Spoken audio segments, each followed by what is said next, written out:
Hi, it's Mike from Custom Cruisers. Okay, got a beautiful bit of kit here. This is a Corbin seat for a BMW R1150R. Okay, not sure if it fits the 1100. Someone said it did, but I wouldn't like to promise that. This particular seat also has front and rear heat. So you can actually heat the rear or heat the front or both at the same time. Okay, so very cool bit of kit. That's both off.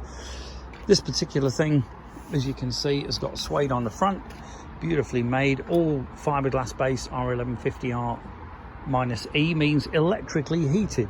Okay, you've also got the hole for the backrest for the pillion. If you don't want to have a top box, you can actually, in fact I think it has got a metal in, yeah, so you can actually put a backrest in here for the pillion that sticks up. Okay, beautiful leather tops. Vinyl sides is normal, but this is normally leather, and you can see underneath the heating system. Okay, it comes complete with a wire ready to plug in. So if you're interested in a great seat, give us a call. Thank you.